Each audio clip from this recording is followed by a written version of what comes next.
పండగ పూట రేవంత్ రెడ్డి ప్రభుత్వానికి కాంగ్రెస్ ప్రభుత్వానికి ప్రధానంగా సోషల్ మీడియాకి నిద్ర లేకుండా చేసిండు రాహుల్ రామకృష్ణ సినీ నటుడు తెలంగాణ బిడ్డ.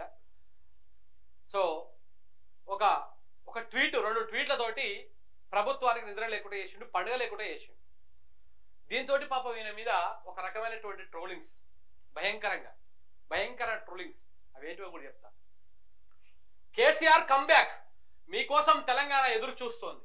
నటుడు రాహుల్ రామకృష్ణ సంచలన ట్వీట్. హైదరాబాద్ మునిగిపోయిందంటూ కేటీఆర్ కు కోర్టు. పండగ పూట ఫుల్ వైరల్ అయిన రాహుల్ ట్వీట్స్. డ్యామేజ్ కంట్రోలింగ్ కు దిగిన కాంగ్రెస్ ప్రభుత్వం ఓ పెద్ద పోలీస్ ఆఫీసర్ తోటి రాహుల్ రామకృష్ణకి బెదిరింపులంట. దాంతో పాటు కాంగ్రెస్ సోషల్ మీడియాతోనూ వేధింపులు, అభిప్రాయం చెప్పినందుకు అడ్డగోలు కూతలు. రెచ్చిపోయిన కాంగ్రెస్ సోషల్ మీడియా టీం వ్యక్తిత్వ హరణానికి దిగిన కాంగ్రెస్ కార్యకర్తలు వేధింపులు భరించలేక అకౌంట్ డియాక్టివేట్, ట్వీట్ డిలీట్ చేసి మళ్ళీ యాక్టివేట్ చేసిన రాహుల్ రామకృష్ణ. తెర వెనుక ఏదో జరిగిందన్న అనుమానాలు ఉన్నాయి. రాష్ట్రంలో సొంతంగా అభిప్రాయం చెప్పుకునే స్వేచ్ఛ లేకుండా పోయింది. ఇందిరమ్మ రాజ్యం, మొహమ్మద్ కా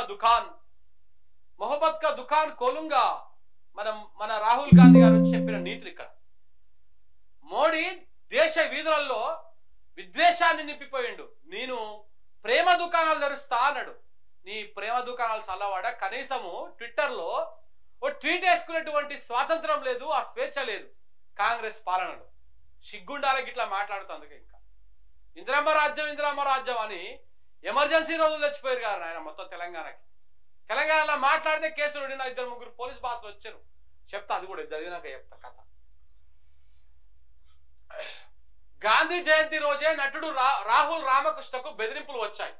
రాష్ట్రంలో కొంతకాలంగా జరుగుతున్న వాస్తవ పరిస్థితుల పైన ఆయన వేసిన ట్వీట్లపై కాంగ్రెస్ సోషల్ మీడియా రెచ్చిపోయింది. వ్యక్తిత్వ హరణానికి దిగింది. ఆఖరికి ఆయన అకౌంట్ డియాక్టివేట్ చేసే వరకు విడిచిపెట్టలేదు. ఆ తర్వాత చేసిన ట్వీట్లు డిలీట్ చేసి ట్విట్టర్ అకౌంట్ ను యాక్టివేట్ చేసుకున్నారు. అయితే రాహుల్ రామకృష్ణ పెట్టిన ట్వీట్లు డిలీట్ చేయడం వెనక బెదిరింపులు ఉన్నాయన్న అభిప్రాయాలు కూడా వ్యక్తం అవుతా ఉన్నాయి. ఏం ట్వీట్ వేసింది తెలుసా ఆయన? అప్పుడు ఆయన ఏం పెద్దగా ట్వీట్ వేయలే. ఇగో ఏమన్నాడంటే, మనం భయంకరమైనటువంటి పరిస్థితిలో బతుకుతున్నాము, కేసీఆర్ కంబ్యాక్ కోసము అందరు ఎదురు చూస్తున్నారు, నేను కూడా విసిగిపోయాను అని ఒక ట్వీట్ వేసింది. ఫస్ట్ ఒక భయంకరమైన పరిస్థితులు, ఒక భయాందోళన పరిస్థితులు ఉన్నాయి కాబట్టి ఆ పరిస్థితులు అన్ని అధిగమించాలంటే కేసీఆర్ కంబ్యాక్ కోసం మళ్ళీ ప్రజలు ఎదురు చూస్తున్నారు, నేను కూడా ఎదురు చూస్తున్నా, విసిగిపోయానని ఒక ట్వీట్ వేసింది. దాంట్లో తప్పేముంది? అదే ఆయన అభిప్రాయం. కేసీఆర్ మీద ఆయనకున్నటువంటి అభిప్రాయం, ఆయన పాలన మీద ఉన్నటువంటి అభిప్రాయం. ఇప్పుడు రేవంత్ రెడ్డి మీద కూడా ఆహా రేవంత్ రెడ్డి ఈరుడు, ఓహో రేవంత్ రెడ్డి సూర్యుడు అన్న ఆకాశంలోకి దిగొచ్చినటువంటి మోజవరి, నల్లమల అడుగుల నుంచి నడుచుకుని వచ్చినటువంటి నల్లపులి అని చెప్పేసి పెడతా ఉంటారు ట్వీట్లు కొంతమంది అధికారులు. ఈ మధ్య కలెక్టర్లు కూడా, జిల్లాల కలెక్టర్లు రేవంత్ రెడ్డి గారిని పొగిడే కార్యక్రమాలే పెట్టుకున్నారు. మొత్తం పొగిడే కార్యక్రమాలే పెట్టుకున్నారు. మరి తప్పైతుంది అట్లా కూడా. ఇట్లా ఒక ట్వీట్ వేసినందుకు, దాంతోపాటు ఇంకొక ట్వీట్ ఏమి వేసిండు ఇదే రాహుల్ రామకృష్ణ, హైదరాబాద్ మొత్తం మునిగిపోయిందంటే నీళ్ళ మునిగిపోవడమే కాదు, అన్ని రంగాలలో ఆగమైపోయింది, దీన్ని మళ్ళీ రిపేర్ చేయడానికి కేటీఆర్ అన్న మీరు రావాలి అని చెప్పేసి కేటీఆర్కి ఇంకొక ట్వీట్ ఇచ్చారు. కేసీఆర్కి ఏమో తెలంగాణ మొత్తం ఆగమైపోయింది, చాలా ఇబ్బందికర పరిస్థితులు ఉన్నాయి, ఇక్కడ దారుణ పరిస్థితులు ఉన్నాయి, మీకోసం ప్రజలు ఎదురు చూస్తున్నారు, నేను కూడా ఎదురు చూస్తున్నా, విసిగిపోయిన నేను కూడా అని చెప్పేసి కేసీఆర్ కోసం వేసిండు. కేటీఆర్ కోసమేమో హైదరాబాద్ ఆగమైపోయింది, మొత్తం అన్ని రంగాలు ఆగమైపోయినాయి, మీరు రావాలి, దీన్ని రిపేర్ చేయాలని చెప్పేసి కేటీఆర్ మీద వేసి. ఈ రెండే ఆయన చేసిన తప్పు. ఈ ట్వీట్ అయ్యగానే వెంటనే ఈ రాహుల్ రామకృష్ణ అనే ఆయనకి ఒక పోస్ట్ చదివి వినిపిస్తాం. సోషల్ మీడియాలోనే వచ్చింది ఇది కూడా.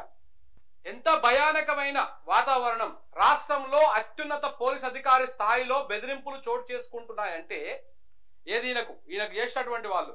ఇక చట్టం ఎవరి కోసం పనిచేస్తున్నట్టు, సమాజంలో పలుకుబడి ఉన్న వారికే దిక్కులేనప్పుడు సామాన్యుడి గోడు ఎవరు వింటారు?